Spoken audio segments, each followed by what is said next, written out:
오늘 하나님께서 우리에게 주시는 말씀은 구약 성경 전도서 5장 10절에서 20절까지의 말씀입니다. 은을 사랑하는 자는 은으로 만족하지 못하고 풍요를 사랑하는 자는 소득으로 만족하지 아니하나니 이것도 헛되도다.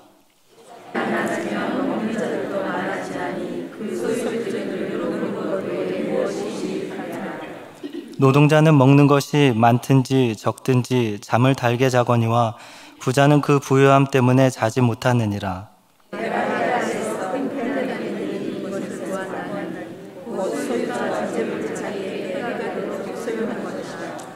그 재물이 재난을 당할 때 없어지나니 비록 아들을 낳았으나 그 손에 아무것도 없느니라.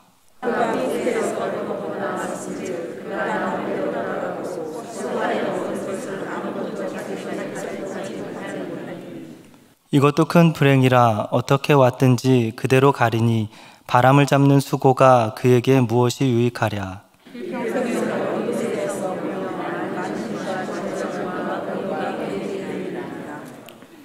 사람이 하나님께서 그에게 주신 바 그 일평생에 먹고 마시며 해 아래에서 하는 모든 수고 중에서 낙을 보는 것이 선하고 아름다움을 내가 보았나니 그것이 그의 몫이로다.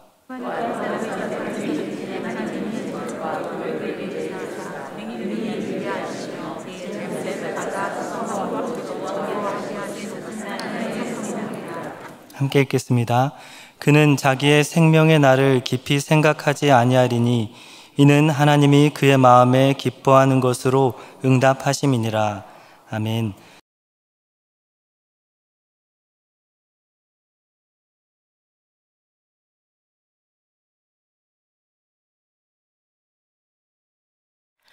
오늘 우리에게 주신 하나님의 말씀의 제목은 우리가 맺어야 할 열매, 사랑이라는 제목으로 말씀을 나누도록 하겠습니다. 톨스토이의 단편선에 사람은 무엇으로 사는가라고 하는 이야기가 있습니다. 사람은 무엇으로 사는가? 이 이야기 안에는 세 가지 질문이 있습니다. 사람 안에는 무엇이 있는가? 사람에게 주지 않은 것은 무엇이 있는가? 그리고 사람은 무엇으로 살아가는가? 라고 하는 이 세 가지 질문에 대해서, 이 무거운 질문에 대해서 재미있게 답을 해주는 이야기가 바로 톨스토이의 사람은 무엇으로 사는가? 라고 하는 책입니다. 이 책 내용은 이러합니다. 한 천사가 땅으로 내려왔습니다. 그 이유는 하나님께서 명령을 주셨는데 어떤 명령이냐면 한 여인의 목숨을 거두어 오라고 하는 그런 명령을 받았습니다. 그래서 이 여인의 목숨을 거두기 위해서 천사가 땅으로 내려갔지요. 땅에 내려가 보니 이 여인이 쌍둥이를 출산하고 이제 막 죽으려고 하는 것입니다. 그런데 이 여인이 천사가 온 것을 눈치채고 이야기합니다.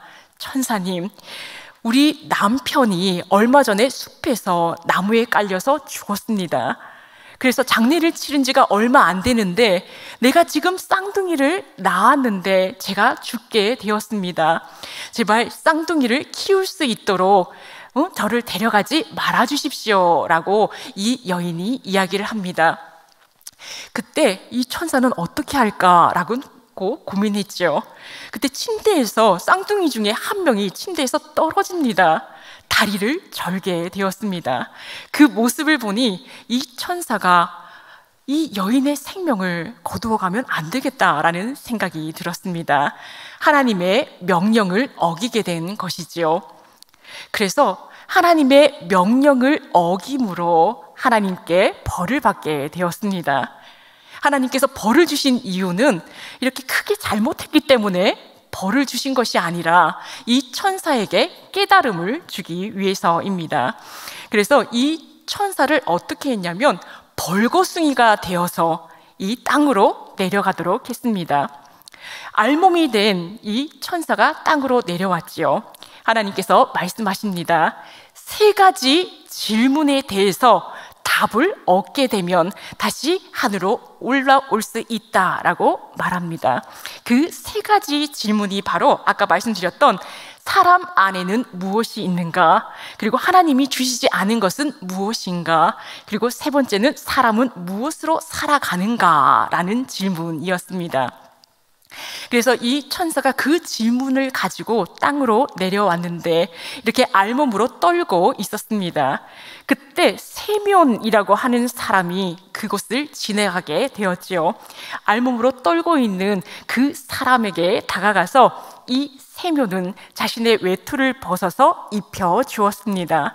그리고 그 사람을 데려다가 자신의 집에 데려가서 따뜻한 음식을 먹게 하였습니다. 세면은 이 사람이 천사인 줄 몰랐습니다. 그때 천사는 하나님의 첫 번째 질문인 그 사람 속에는, 사람 안에는 무엇이 있는가? 라고 하는 질문에 답을 얻게 되었습니다.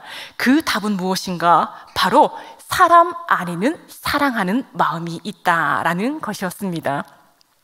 이 천사는 세면의 집에 거하면서 구두를 만드는 일을 배웠습니다. 그래서 구두를 만들게 되었지요. 어느 날에는 큰 부자가 이 세면의 집을 찾아와서 좋은 가죽을 주고는 이 가죽으로 1년을 신어도 헤어지지 않는 튼튼한 구두를 만들라고 윽박지르며 이렇게 주문을 하고 나갔습니다. 그때 천사는 그 좋은 가죽을 받아서 이렇게 신발을 만드는데 1년 동안 신을 수 있는 그런 튼튼한 신발을 만드는 것이 아니라 슬리퍼를 만들기 시작합니다. 세면은 어리둥절했죠. 왜 이 사람이 이 구두를 만들지 않고 슬리퍼를 만드는가? 얼마 후에 그 부자의 집에서 하인이 찾아왔습니다. 하인이 찾아와서 그 주문했던 주인이 죽었으니 시신에 신길 슬리퍼를 만들어 달라라고 합니다. 지난번에 맡긴 그 가죽, 그 좋은 가죽으로 슬리퍼를 만들어라 라는 것이지요. 그때 당장 천사는 만들어 놓은 그 슬리퍼를 가지고 나와서 그 하인에게 전해 주었습니다. 그 천사는 이 부자가 금방 죽을 줄 알고 있었기 때문입니다. 그때 천사는 하나님의 두 번째 질문에 대한 답을 얻었습니다. 하나님께서 사람에게 주지 않으신 것은 무엇인가? 그것은 사람은 자신이 무엇이 필요한지 알지 못한다라는 겁니다. 미래를 알 수 없기 때문에 당장 내가 지금 무엇이 필요한지 알지 못하게 하신 것, 이것이 하나님께서 사람에게 주지 않은 것이구나 라는 것을 깨닫게 되었습니다. 그리고 얼마가 지나갔습니다. 얼마의 시간이 지나서 한 여인이 쌍둥이 여자 아이들을 데리고 이 구두집에 와서는 이 쌍둥이 여자 아이의 그 신발을, 구두를 만들어 달라라고 합니다. 천사는 금방 이 쌍둥이들이 누구인 줄 알아보았습니다. 자신이 이렇게 생명을 거두어 가려고 했던 그 여인의 아이들, 그 쌍둥이라는 것을 금방 알아챘죠. 한 여자아이는 다리를 절고 있었습니다. 그런데 보니 그 여인은 그 쌍둥이들의 친엄마가 아니었습니다. 바로 이 쌍둥이를 낳고 이 여인은 죽게 되었지요. 그때에 이웃에 있는 마리아라고 하는 여인이 이 쌍둥이들을 불쌍히 여겨서 거두어서 자신의 딸로 삼고 이 쌍둥이를 키웠습니다. 사랑으로 이 아이들을 키운 것이지요. 그때 이 천사는 하나님의 세 번째 질문에 답을 얻게 되었습니다. 바로 하나님께서 이 세 번째 그 질문, 사람은 무엇으로 살아가는가? 바로 사랑으로 살아간다라는 그 질문에 답을 얻게 되었습니다. 톨스토이는 이렇게 사람은 무엇으로 살아가는가라고 하는 이 책을 통하여서 사람은 사랑으로 살아간다라는 것을 우리에게 알려주고 있습니다. 오늘 우리에게 주신 하나님의 말씀에서 우리에게도 사랑하는 삶을 살아가라 말씀하십니다. 그러면 우리가 사랑하는 삶을 어떻게 살아가야 할지 우리 말씀을 통해서 알아보도록 하겠습니다. 오늘 말씀은 전도서에 대한 말씀입니다. 전도서는 솔로몬 왕이 노년에 썼다라고 했습니다. 그런데 우리가 보통 이 전도서는 솔로몬 왕이 모든 그 권력을 다 누려보고 그 재산과 명예를 다 누려보고 노년에 쓴 글이다라고 알고 있습니다. 그런데 많은 학자들이 이게 솔로몬 글이 아닐 수 있다라고 합니다. 무명의 사람이 글을 썼고 권위를 위해서, 전도서의 권위를 위해서 솔로몬 왕이 쓴 것으로 말하고 있다라고 하는 학자들도 많이 있습니다. 그래서 이 전도서는 솔로몬이 썼느냐 쓰지 않았느냐에 대한 답을 줄 수는 없습니다. 누가 썼는지 확실하지는 않다라는 것이죠. 하지만 이 전도서가 말하는 것은 바로 솔로몬을 향해 있다라는 것을 우리는 알고 있습니다. 많은 학자들이 이 전도서가 누가 썼는가는 확실하지 않지만 이 솔로몬에 대해서 쓰고 있다라는 것에는 공통적으로 의견을 같이 하고 있습니다. 그렇다면 이 솔로몬은 노년이 되어서 모든 것을 다 살아보고 뭐라고 말했는가? 전도서에서는 말합니다. 헛되고 헛되며 헛되고 헛되다. 처음부터 끝까지 모든 인생이 헛되다라고 말하고 있습니다. 헛되다라고 말하고 있다라는 것은 헛되지 않는 삶도 있다라는 겁니다. 그렇다면 헛되지 않는 삶은 무엇일까요? 이 솔로몬은 이 모든 삶을 살아보았습니다. 지혜자도 죽고 어리석은 자도 죽고 재산이 많은 자도 죽는다라는 것을 이 솔로몬은 깨달았습니다. 그래서 무엇이 가장 가치 있고 유익한가를 생각할 때 그 앞에는 항상 죽음을 생각해야 된다라고 합니다. 당장 오늘 죽게 되었을 때에 우리에게 가치가 있는 것은 무엇인가 생각해 보라라고 합니다. 우리가 모으려고 하는 재산이 오늘 죽음 앞에 우리에게 가치가 있는가? 우리가 열심히 공부해서 뭔가 잃어보려고 하는데 그 지식이 오늘 당장의 죽음 앞에 우리의 무슨 소용이 있는가? 지혜가 소용이 있는가? 죽음 앞에서 우리에게 물어보라라고 이야기를 합니다. 그렇다면 가치 있는 것이 무엇일까요? 오늘 전도서 5장 본문의 말씀에 보니 재산을 모아도 사람은 만족하지 않는다라고 합니다. 하지만 가난한 노동자는 열심히 일하고 밤에 잘 때 달게 자지만 재산을 많이 모은 부자들은 그것이 불안해서 잠을 잘 수가 없다라고 합니다. 그렇다면 가치 있고 유익한 삶은 무엇인가? 헛되지 않는 삶은 무엇인가? 전도자는 이야기합니다. 바로 하나님께서 우리에게 주신 인생이 헛되지 않다라고 말합니다. 이게 무슨 말인가? 우리가 인생을 살아갈 때에 우리가 고통스럽다 하더라도, 그리고 우리가 인생을 살아가는 데에 힘들다 하더라도 하나님께서 우리에게 주신 이 인생을 감사히 여길 때, 선물로 여길 때에 바로 우리는 이 인생을 가치 있게 즐겁게 행복하게 살 수 있다라는 겁니다. 우리의 인생을 하나님께서 선물이다. 내가 지금 힘들고 고통스럽고 어렵지만 하나님께서 주신 선물이다 라고 생각하고 살아갈 때에 우리의 인생은 가치 있고 유익한 삶이 된다라고 말씀하고 있습니다. 하나님께서 우리가 행복하게 살기를 원하십니다. 그렇다면 우리가 행복하게 살아가는 길은 어떤 길인가? 성경에서 찾아보았더니 시편 1편 말씀에 보니 복 있는 사람은 이러하다라고 합니다. 행복한 사람은 이러하다. 악인의 꾀를 쫓지 아니하고 죄인의 길에 서지 아니하고 오만한 자의 자리에 앉지 않는다라고 말합니다. 하나님의 율법을 즐거워하여 주야로 묵상하는 자가 하나님을 경외하는 자, 행복한 자라고 말씀하고 있습니다. 시편 1편에서 말하는 행복한 삶은 하나님께로 향하는 삶입니다. 하나님과 동행하는 삶, 하나님의 말씀대로 사는 삶, 이것이 행복한 삶, 하나님께로 향하는 삶이 행복한 삶이다 말씀하고 있습니다.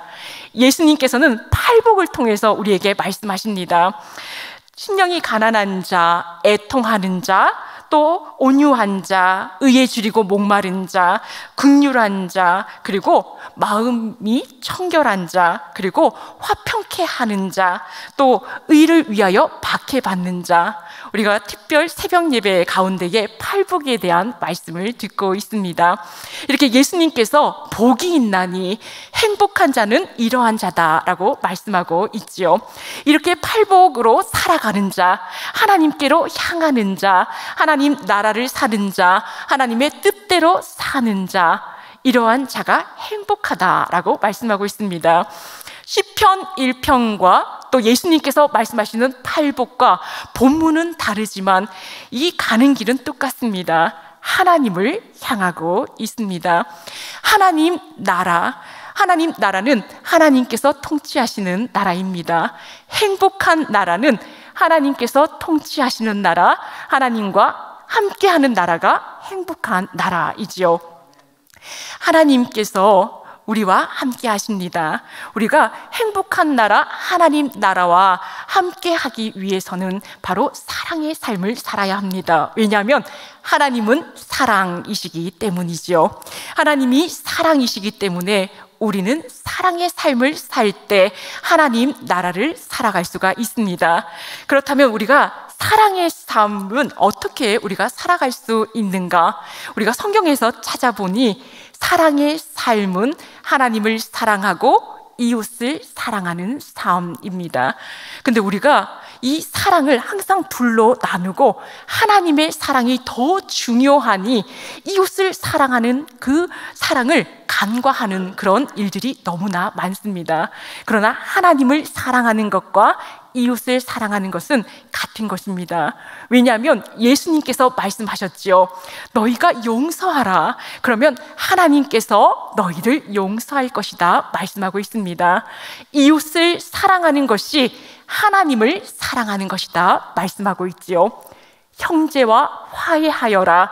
그러면 너희의 예배와 기도를 받아주겠다 하나님께서 말씀하십니다. 이웃을 사랑하는 것이 하나님을 사랑하는 것입니다. 이웃을 사랑하는 것을 하나님께서 기뻐하십니다. 하나님 나라는 하나님께서 통치하시는 나라, 하나님은 사랑이십니다. 우리가 행복한 하나님 나라를 살기 위해서는 하나님을 사랑하고 이웃을 사랑하는 삶, 이것이 행복한 삶, 하나님과 함께하는 삶입니다. 그렇다면 우리가 이웃과 함께 사랑하는 삶을 어떻게 살아야 할지 조금 더 구체적으로 나눠보도록 하겠습니다. 일본의 유명한 감독 고레에다 히로카즈라고 하는 영화 감독이 있습니다. 이 감독이 그렇게 아버지가 된다라고 하는 그런 영화를 만들었습니다. 그렇게 아버지가 된다. 그런데 이 고레에다 히로카즈 이 감독이 이 영화를 왜 만들었는가? 이 영화의 내용은 이러합니다. 6살 난 아들이 있는 한 가정이 있습니다. 그런데 이 6살 난 가정에 어느 날 청천벽력 같은 그런 소식이 들립니다. 어떤 소식이 들렸냐면 바로 6년 전에 산부인과에서 이 아이가 바뀌었다라고 하는 그런 소식을 산부인과에서 듣게 되는 겁니다. 내 아이를 6년간 키워왔는데 이 아이가 바뀌었다라고 하는 것이지요. 그래서 이 가정, 6살 된 이 아들의 가정에서 그래도 핏줄인데 바뀐 아들을 만나봐야 되지 않나라는 생각으로 이 가정과 연락을 해서 만나게 되었습니다. 둘 다 친자가 아닌 아들들을 키우고 있지요. 그런데 이 같이 밥을 먹으며 함께 생활해 봅니다. 그리고 두 아들을 서로 바꾸어서 그 가정에서 생활해 보도록 하게 합니다. 친자가 내 아들이, 내 핏줄이 이제 가정에 와서 함께 살아보는 것이죠. 같이 살아보니 너무 닮았습니다. 우리와 그 부부와 너무 닮았고 성격도 너무나 닮았습니다. 정말 핏줄입니다. 그래서 한동안 이렇게 생활을 했는데 이 영화에서 결론은 어떻게 났는가? 이제 선택해야 될 때가 왔습니다. 6년간 함께 살아온 이 아들과 함께 살 것인가? 아니면 친자와 바꾸어서 이렇게 살아야 할 것인가? 결정의 순간이 왔습니다. 누구를 택하였을까요? 내 핏줄을 택하였을까? 아니면 6년간 키워온 그 아들을 이렇게 택하였을까? 이 영화의 결론에는 6년간 키워온 그 아들들을 서로 택해서 이렇게 살아가는 그 모습으로 끝이 납니다. 왜냐하면 6년간 이렇게 함께 살아가면서 들었던 정과 사랑이 너무나 크기 때문입니다. 핏줄보다 더 큰 정과 사랑을 6년간 나누었기 때문에 그 아이도 그 부모도 이렇게 다시 나누어지며 살 수가 없던 것입니다. 이 일본의 고레에다 히로가츠 감독이 이 영화를 만든 이유는 자신이 아버지가 되어보니 당장 아이가 태어났는데 내가 아버지인가? 라는 생각을 했다라고 합니다. 오랜 시간이 지난 뒤에야 아하, 이 아이가 내 아이구나, 정이 들고 사랑을 나눔을 통해서 이 가족이 되어가는구나, 그렇게 아버지가 되어가는구나 라는 것을 알게 되었다라고 합니다. 그래서 이 영화를 만들었다라고 하지요. 제가 이 영화를 소개하게 된 것은 우리가 핏줄이 아니더라도 우리는 가족이 될 수 있다라는 말을 드리고 싶습니다. 우리가 사랑하는 삶, 우리가 앞으로 사랑하는 삶을 살아야 될 텐데 예수님처럼 목숨을 내어주는 삶 너무나 아름답죠. 하지만 그것보다도 우리가 가족처럼 사랑하면 어떨까? 가족은 식구입니다. 먹을 식자에 또 입 구자를 쓰죠. 먹을 입들입니다. 함께 밥을 먹는 사람들이 식구이고 가족이지요. 우리가 사랑을 나눌 때에 우리가 가족이다라고 생각하면 우리는 쉽게 사랑을 나눌 수 있습니다. 먹을 것을 나누고, 가족은 어떻습니까?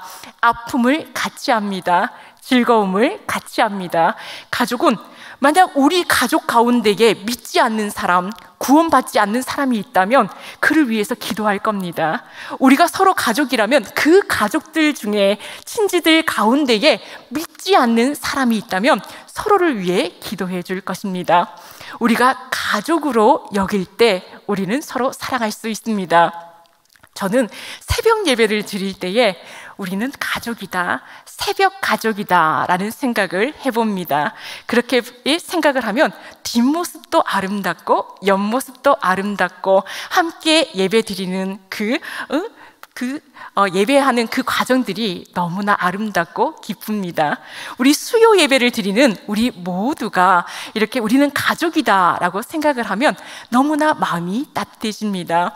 금요 예배든 주일의 예배든 어떤 모임에서도 우리는 가족이다라고 생각을 하면 우리는 사랑의 마음이 솟아납니다.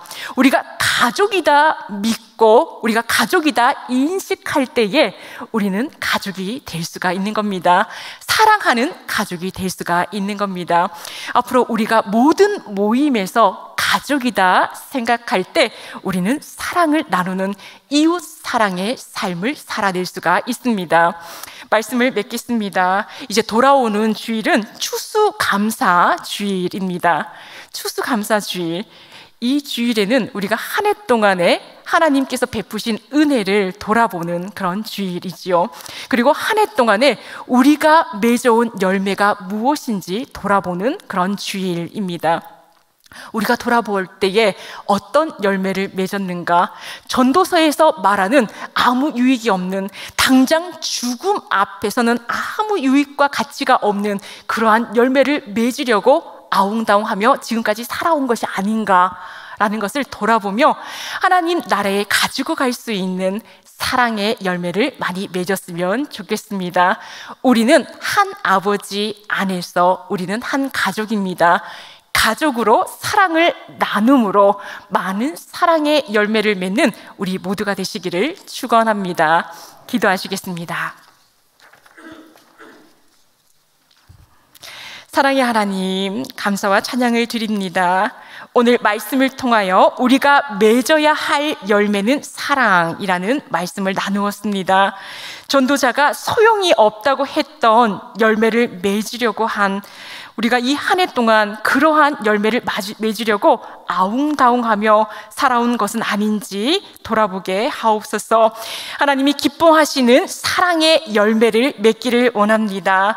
하나님을 사랑하고 이웃을 사랑하는 것을 별개인 양 나누지 않고 이웃을 사랑함 안에서 하나님의 사랑을 발견하게 하시고 이웃을 사랑함으로 사랑의 열매가 가득하게 하옵소서. 우리는 가족입니다. 하나님 아버지 한 분을 아버지로 모시는 사랑의 가족입니다. 우리가 가족임을 잊지 않게 하시고 가족으로서 사랑하며 살아가게 하옵소서. 이 모든 말씀 우리 주 예수 그리스도의 이름으로 기도합니다. 아멘.